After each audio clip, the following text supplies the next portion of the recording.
there. I want to spend a little time talking today about four concepts that really run through basically everything that we do in this course, and those are sovereignty, authority, power, and legitimacy. These are all vocabulary words that are going to recur over and over and over again, so I'm going to introduce them to you today, and we'll talk about them the next time we meet virtually.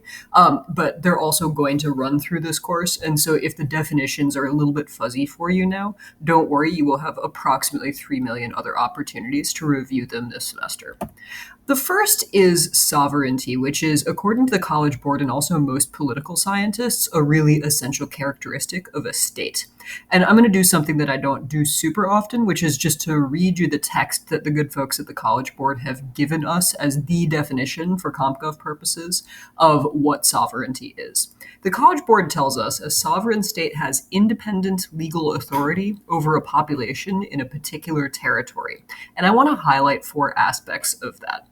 First is independent. Lots of different institutions or people have legal authorities in some way, shape, or form.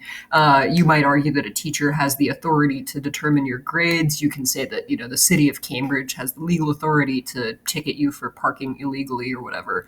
But what distinguishes a sovereign state from a lower level of exercise of power is the independence, meaning that if you are a sovereign state, there is no external power that can legitimately interfere with your exercise of power, even if they don't like it. Second thing to highlight is legal authority. And that means that's what distinguishes sovereignty from just some guy hitting you over the head with a stick. If you have legal authority to do something, and we'll talk about this in a second because it's another one of my terms for this lecture, if you have legal authority to do something, you don't just have the power to make somebody do something. There's also some concept that you have the right or the moral authority to tell somebody to do that thing. So that's what elevates sovereignty above just having superior access to coercive force, although those two things almost always go together, which we'll talk about today. The third thing I want to point out is that term population. Sovereign states have a citizenry. They have a list of individuals who are alive, who are subject to those states, who get the protection that it offers, and who are subject to its rule. So a sovereign state has a defined population. The other thing that a sovereign state has to have is a defined territory. States have borders, states have land, states can be marked off and colored in on a map, and those borders are more or less defined and permanent. That doesn't mean that if there's some dispute about, for instance, exactly where the border lies between China and India or between the United States and Mexico, that doesn't mean all of a sudden those aren't sovereign states. But as a general principle, a sovereign state has to have a defined territory and a defined, more or less permanent population. A couple examples of things that aren't sovereign in an attempt to clarify this definition a little bit. First thing, and this is super annoying for Americans because Americans use the term state in a way that comparativists in politics don't use state. And that is the Commonwealth of Massachusetts, for instance. We could talk about the problematic nature of this state emblem. There's a longstanding effort underway to change it, but not the major focus of this course.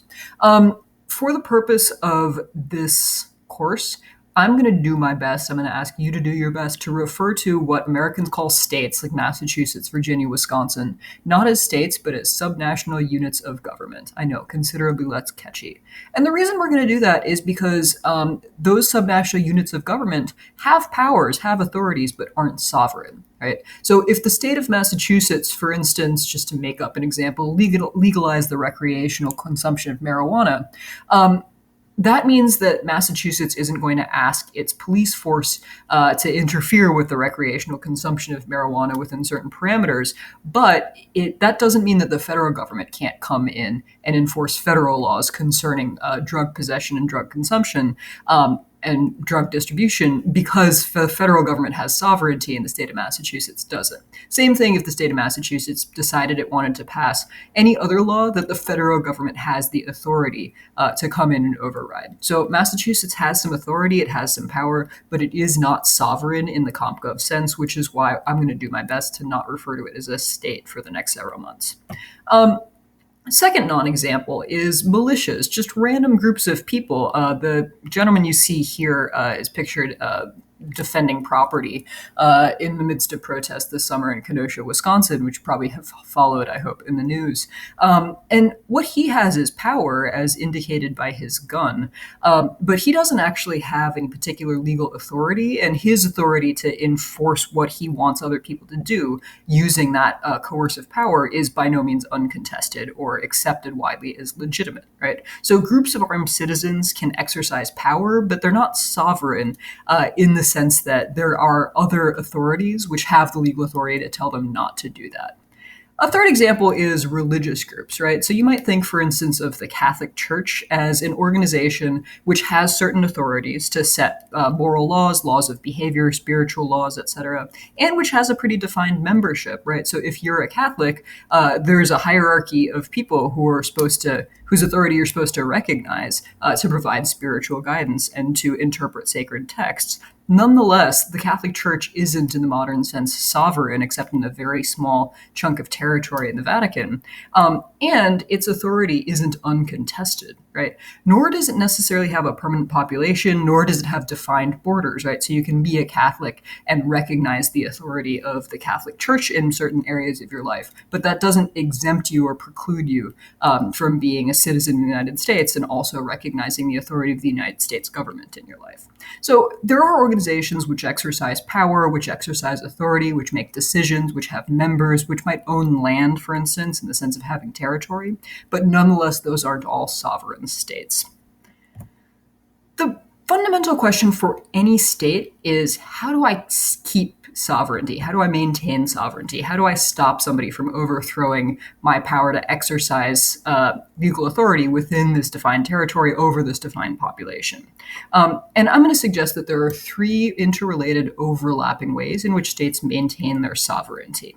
Those are power, authority, and legitimacy. And I've situated them in a triangular arrangement here because they all reinforce each other. I'm going to run through in that order and try and define them. First, power. Power is the ability to get somebody else to do something. And in politics, the kind of power that we're usually but not always talking about is known as coercive power, which is the ability to get somebody else to do something that they don't otherwise want to do by threatening or using superior force. Worth noting that coercive power in the sense doesn't just mean hitting somebody over the head with a stick until they do the thing you want. It could also just mean the threat that you'll do that. And that person might realize, well, there's the threat that something nasty will happen to me if I don't do what this person wants me to do. So I'm going to acknowledge their power and do the thing without them actually having to use physical force. In the context of states, in the context of politics, the fundamental agencies of power are the military and police forces. Second way of upholding a state's sovereignty is through authority. Authority means that an institution has the right to exercise power in a particular way. So it's not just a fact, it's also sort of a legal concept. What you've experienced over the last several months is vigorous debates in the United States and elsewhere, including the United Kingdom, which you see depicted here, over whether state institutions have the authority to order certain measures to contain the spread of coronavirus, like requiring the wearing of masks or facial coverings, shutting down schools, restricting public travel, et cetera, et cetera. States have a bunch of different ways of confirming their authority, of defending the argument that it's right for them to use power to do the things that they do with their power. One of those is constitutions, right? So the United States Constitution grants certain powers to the federal government, and we're more inclined to recognize that the state can do what it does with its power if the Constitution says that that's justified. Another is religion, and particularly when we talk about Iran, we'll talk about religious beliefs or claims to religious authority being a central supporting pillar of that state using power in the way that it does.